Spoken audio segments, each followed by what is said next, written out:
Welcome back, YouTube. We have pretty much a full review today of the Smith Wesson Model 69 Combat Magnum 2.75 inch.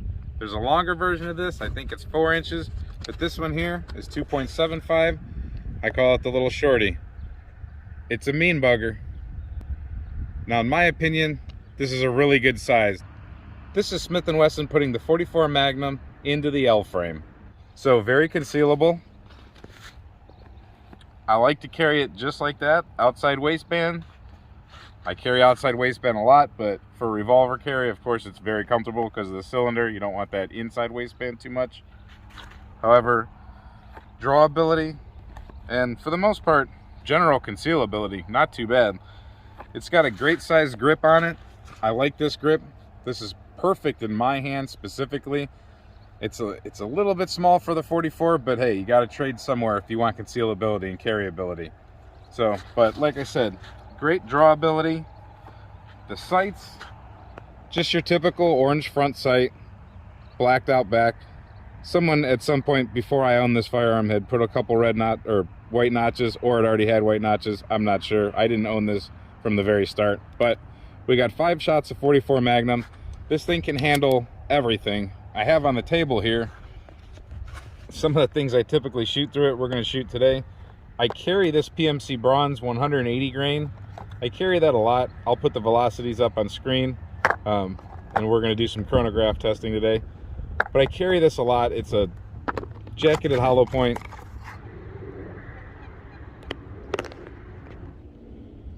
But I also typically keep in the last cylinder right there, I keep a Hornady XTP 240 grain. So you could run these, or just a little bit of a horse out of here. I can go all the way up in this one without breaking my hand almost. A 270 grain hammer downs from Federal. These are meant for a lever action rifle, but they go out of here with a mean streak. We're going to be testing some hand loads today, so we'll run those while we're at it.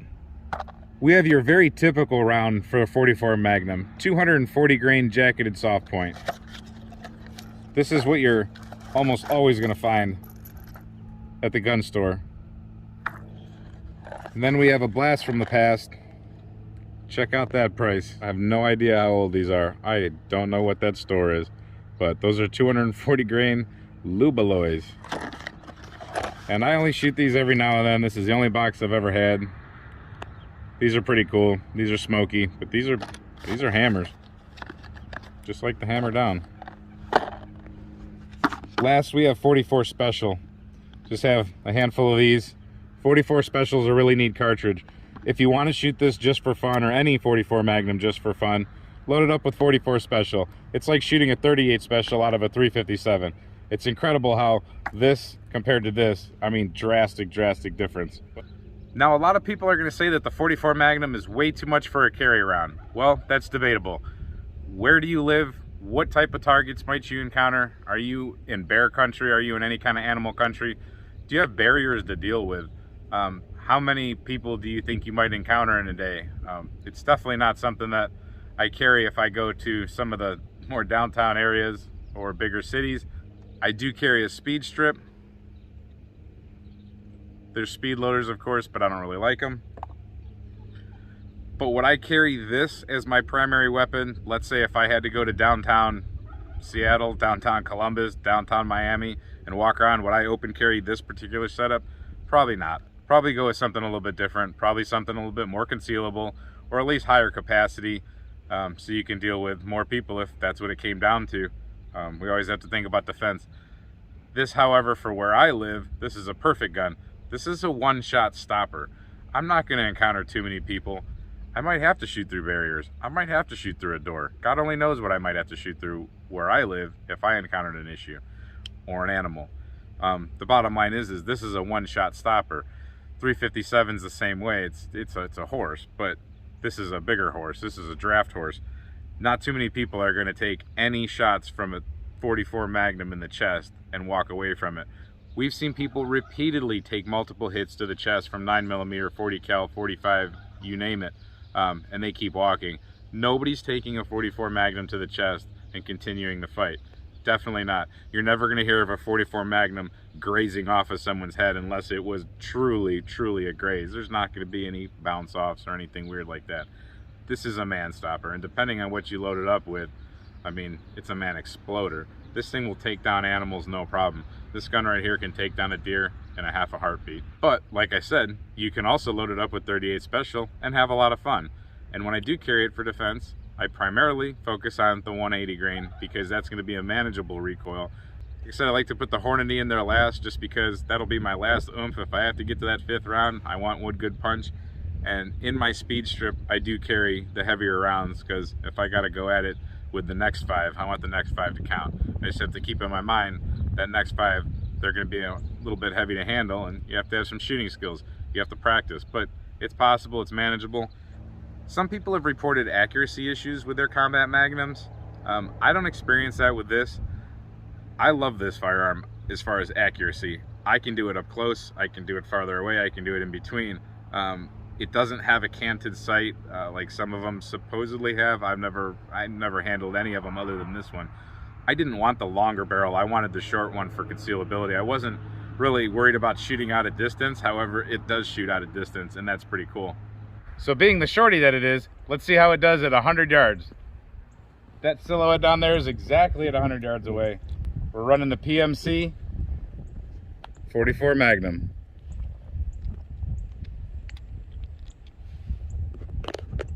Soft hollow point. Gonna go in single action.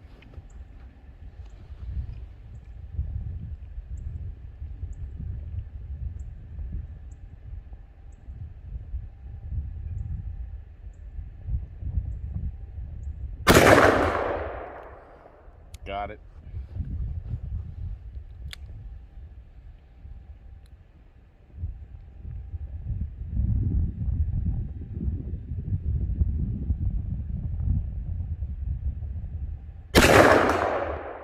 Got it.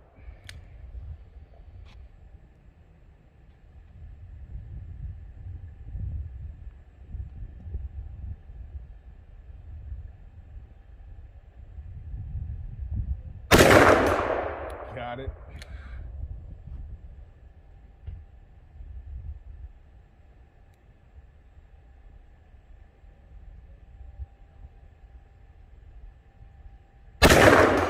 Got it.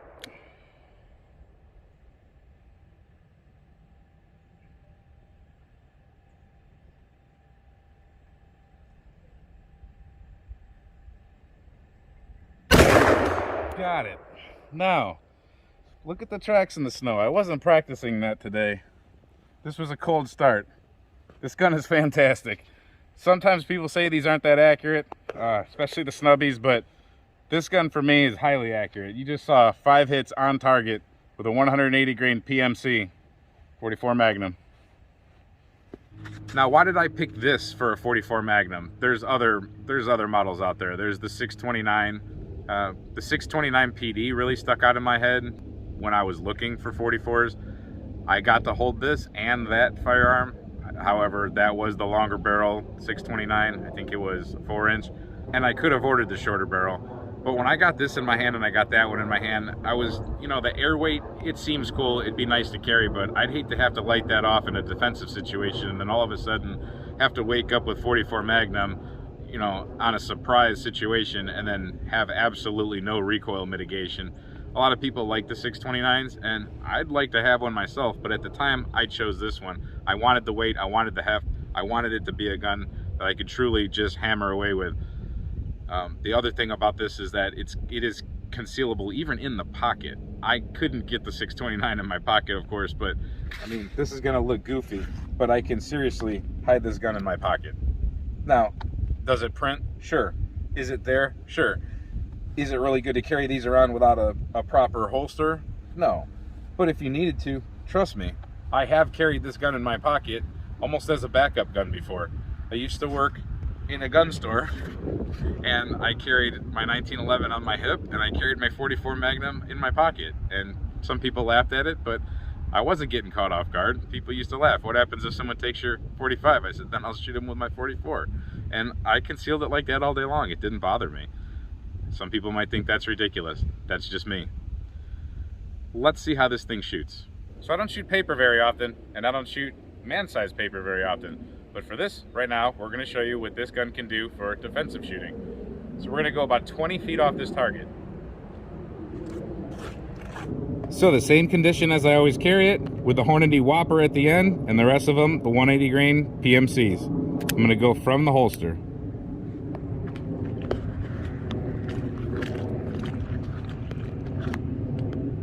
Cameraman's gonna give me an up. Up.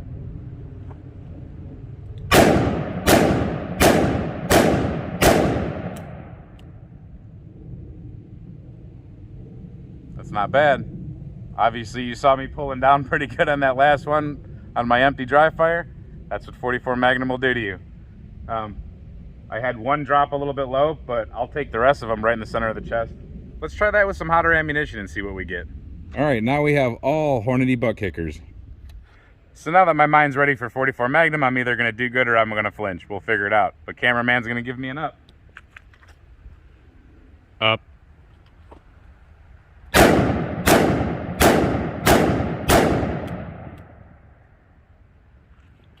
Well, I'll take it. Now let me explain this. When it comes to that last flinch that you're gonna see a lot of people with bigger guns do, including me today, some people can control that last flinch, but it's also part of shooting revolvers that are big, or any larger caliber, any gun for that matter. There is a certain amount of push that you have to give into the firearm. The gun is pushing back and you have to negate that. So you actually have to go into it. Any proper shooter that you see doing this with whatever firearm, if they get to a point where they end up with a dry fire at the end, you should see some form of a push forward. Now, the more of a jerk and flinch you have with the trigger, the worse that is. But there should be some sort of a fight against the resistance, or a fight against the forces coming to you. You should be resisting that forward. So every time I take a shot with a 44 Magnum, my brain is telling me, you better fight that on the next one, and we push forward. And then we take a shot and it rocks us back, and our brain says, hey buddy, keep on your feet, and it pushes you forward again. So with the group size, I'm happy with this. Let's take a look.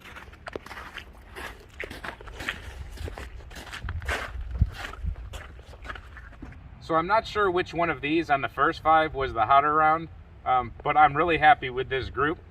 Now, these coming out like this, I don't know if this is my mind not having great trigger control. We'll see that on the camera probably. Or if that's just the center of impact shift because I had this gun lined up, the sight zeroed, and I always shoot this ammunition. Anytime you change ammunition, you might change impact. However, at 20 feet, that's a little bit of a large impact shift. That's probably just me doing something, pushing into this gun a little bit, because now my mind's expecting 44 Magnum. However, no matter what, people are going down if you need them to. And let's be reasonable. I'm giving you worst case scenario that for some reason you have to cylinder dump on somebody with a 44 Magnum. The whole point of a 44 Magnum is that we can take one shot at somebody and stop them. That would stop them, that would stop them, that would stop them, that would stop them. All of these are gonna stop them. This one's definitely gonna make them at least think about it, if not stop them. And the same thing here. One good shot, if you do what you're supposed to do on the draw, if you do your trigger work, if you do your sight work, one shot should be all you need. This guy's going down. Save your other 4. That's the whole point of having power. So we're at the same distance, and now we're going to be shooting the Theturkey, the 240 grain jacketed soft point. This is, like I said, your standard 44 Magnum round pretty much. So we're going to take a headshot on there. We're actually going to go for accuracy here.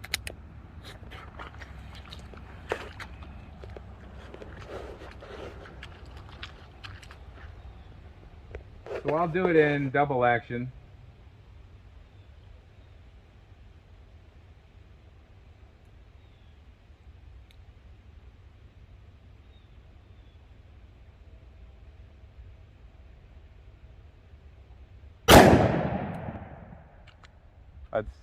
Where's camera guy? That's pretty accurate. All right, now I'll do it in double action again.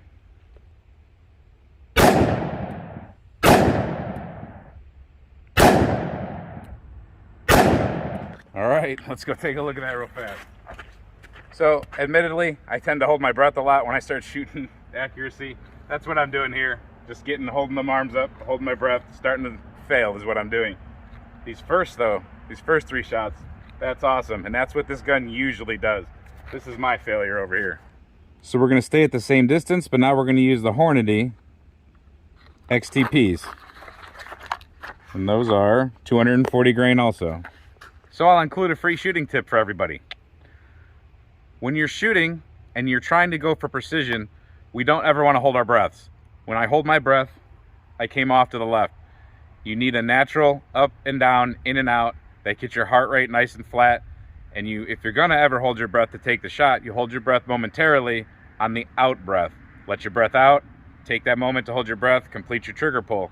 Don't hold your breath in, because then you're gonna shake. And if you leave the air out of your breath long enough, like I do for about 45 seconds, you start shaking towards the end. So let me try to do this without holding my breath, and let's see what kind of accuracy we get out of the Hornady. Double action again to stay consistent.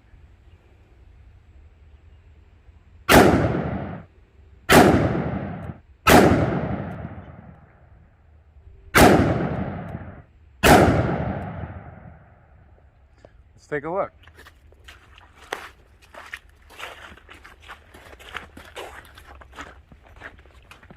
So that's not a bad group. Again, we had 3 in there, and then 1 that I pulled down, 1 that I pulled up a little bit. I'd say that's pretty darn acceptable for a handgun caliber of this size, throwing a full-size pill. You can see the recoil is pretty stout on these things. So let's put a few into the head, just one-handed. How about let's go actually single action? We haven't done that yet with this firearm. It has a fantastic single action trigger.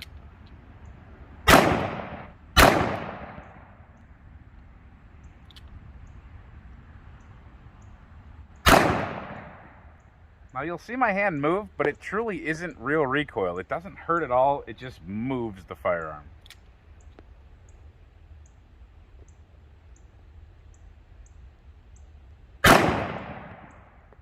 When I say true recoil, you guys are probably going to light me up in the comment section, but really, it moves it, but it's like someone's just kind of pushing your hand out of the way. It's not like someone's just smacking your hand like it's a horse. It's just like, okay, shoot.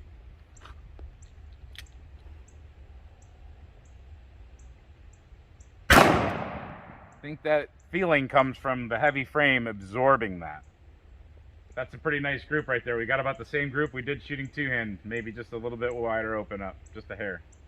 All right, back to the Theturkey 240 grain jacketed soft points. We're just gonna do 1-shot stops on this target from the draw. So I'm wearing my typical, what would be kind of coverish garment. If it was in the summer, I'd carry this thing flat out on my hip. In the wintertime, I'd have to clear, deeper wintertime, I'd have to clear a bigger coat in my Carhartt or something like that. But one way or another, the cameraman's going to give me an up command. Up.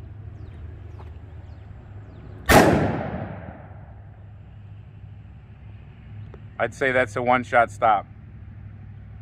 Let's try that again. Up. Is it perfect? No. Is it a 1-shot stop? I bet. Up.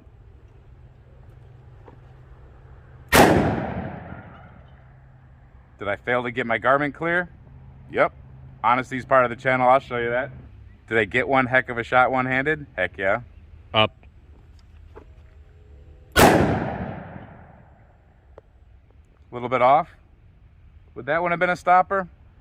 Maybe not. Up.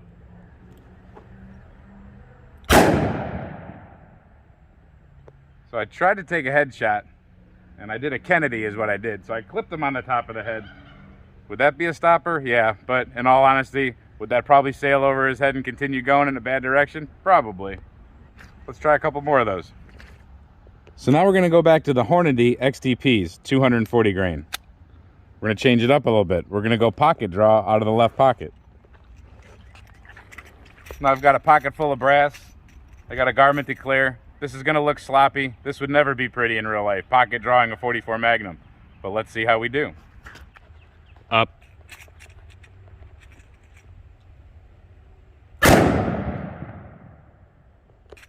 I pulled it a little bit to the left. Let's try it again. Up.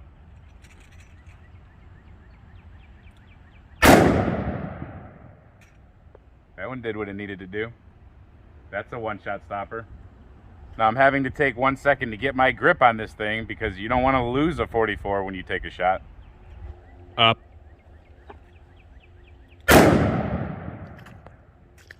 How's that for a headshot? Grip wasn't perfect, draw wasn't perfect, none of it was perfect. But the gun did its job, and I kind of did my job. Up.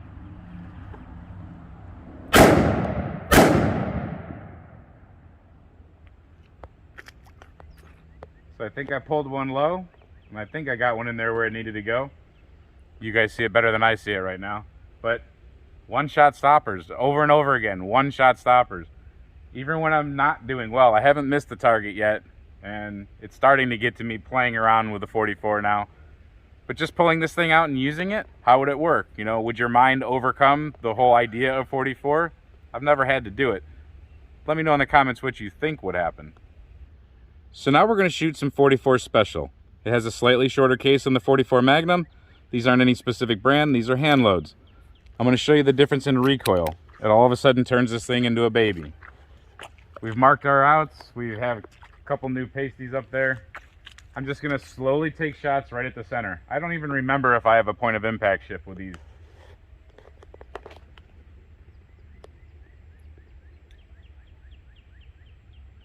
I don't know if you noticed, but that was like a BB gun.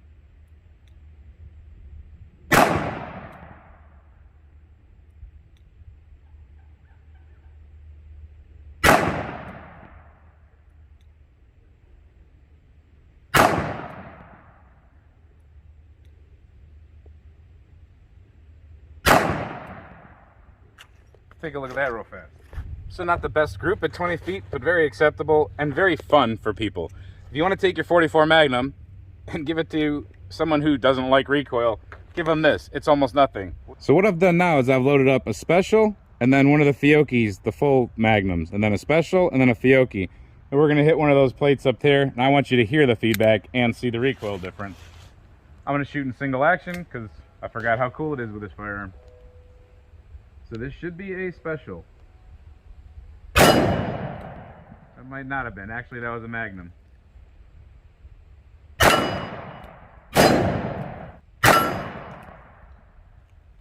Major difference. So now we're back to the Hornady XTP 240 grains. Let's smack that same plate. Let's see if it gives it a good rocking.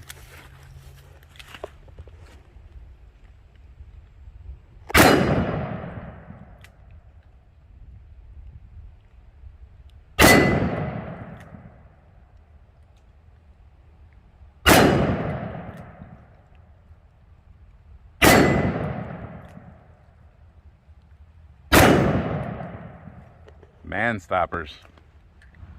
All right, the old Super X. I'm willing to shoot 2 of these for you. I can never get any more of these. At least I'm not paying what they want online for them. These things tend to make a little bit of smoke when they go. I'll remember the way the cylinder rotates this time.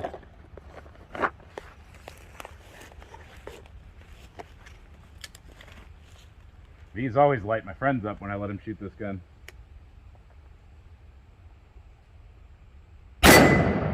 Woo, yeah.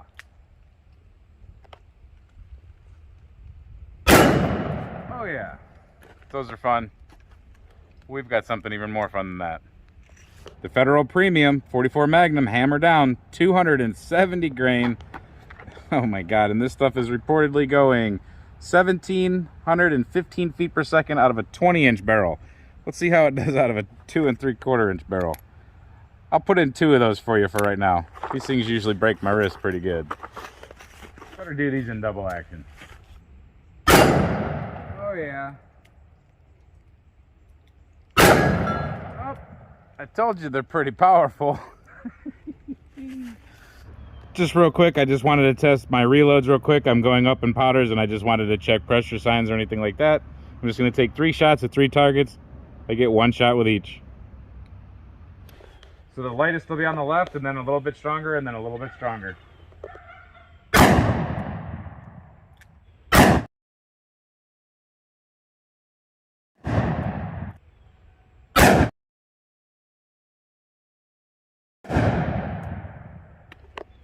So on that last one, it started to flatten out that primer just a hair. So that's starting to show a little bit of pressure sign. So for your reloaders out there, you know what that means. And this is a perfect example, and this has worked out exactly how I wanted to show you. When you change velocities on an ammo, or when you change ammos in general, you need to make sure that the gun shoots true still, and that it's still sighted in.